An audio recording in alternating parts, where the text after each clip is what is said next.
Joseph is like you. He's a math brain. Yes, and he went to a engineering school, a Christian engineering school in Oregon, and he told me that it's a good school, and he got to the very top mathematics class you could take, something I can't even probably pronounce. And he's probably partial differential equations. I don't know, but he told me when he finished that class, my deal, and finished the finals on that class, he left the class and he got teary-eyed because there were no more math classes for him to take. I love it. But the point here is, how does that relate to Sabbath? Yeah. Now, the way that I'll just hit you with is that aspect of work that is very important, I believe, for all of us to have. And if it's, I think there's an indication that we won't be done working in eternity. Yes, me too. That we won't just be sitting there. Nope. We'll still be somehow learning or producing. Yep.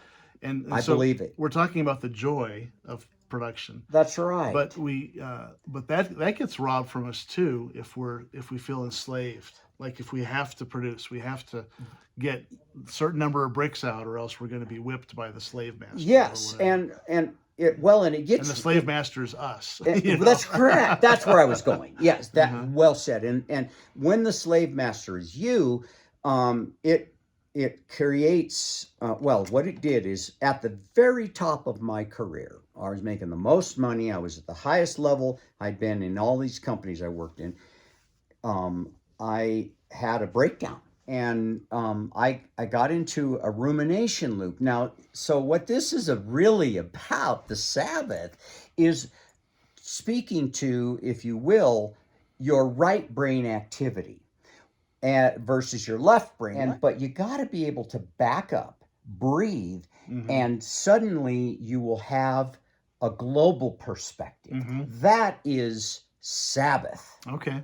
And so... Are you saying Sabbath ties into different lobes of our brain? Absolutely believe it. Okay, that's interesting. And suddenly having an insight that you don't know where it comes from. Well, we know where it comes from. God, he can talk to you. And he will take you from A to B, and suddenly you're seeing the context of this. All these details will just flash on you, and it will give you direction. It will give you insight. The meditative aspect of knowing our God, where we'll sit, we'll read the Bible, we'll start to think about the issues it's discussing, which it gives detail, but it's a global perspective. It's a God perspective. Universal perspective. Yes. Even bigger than the globe. Even bigger than I may say so. Even bigger than the universe. You may. Yes, even bigger than the universe. And applying it to your life, and why am I working? What am I doing? How am I getting?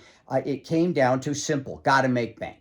So I got on that little road thing, and and the more that I focused on it, the more anxiety I had. So I have all this anxiety, and it stunted my ability to use those two pieces and perform. And I was performing at a very high level. Okay. That's the expectation. That's why you're being paid. And so I got to be able to work. But the anxiety stops me from working, and I'm seeing an end of my career, at which I'll lose bank. And how am I going to make bank? Well, there wasn't an answer to that. But the answer to that was this. Jesus said, behold the lilies of the field.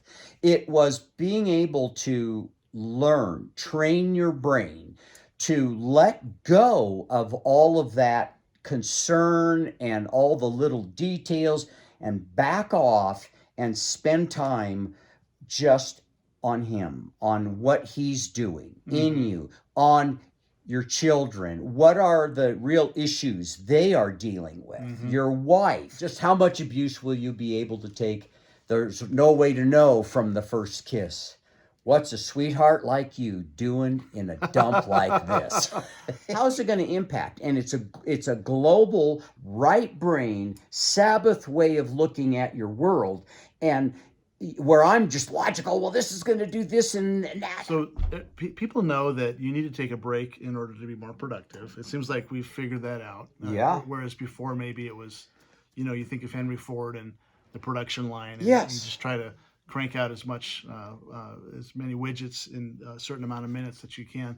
But I guess what we're talking about is the breaks that we take. We go to God in order to Yes. And recharge. so there's ways, there are methods you can apply, which, unfortunately, pantheism took the dominance of that, but it's still meditative, and Right, people like are going to nature, for example. absolutely. Right. And I am very much a nature person. Hmm. I am very much saved. I've been invaded by God, and here I am in this other arena that's demanding, and I can't get answers.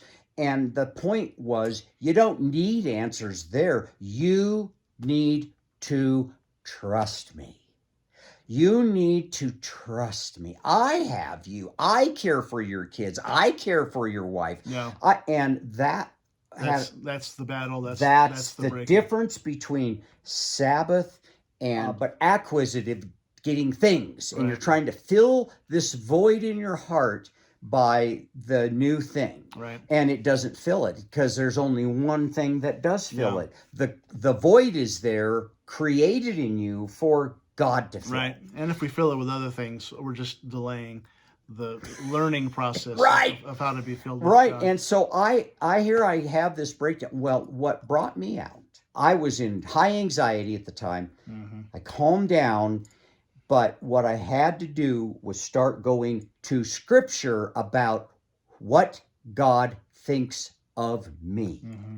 There is nothing in there but truth. Hmm. And the truth is you're broken, you're cracked. Oh yeah? Well, how? Okay, well, you were I've born noticed. you were, yeah, thanks. You were born cracked, and Yeah. you're cracked, and you need something else. What do you need? You need a redeemer, because there's no hope for you. And so we focus on that nonsense, because it is, when he's coming and saying, I will make you new, be born of water and the Spirit.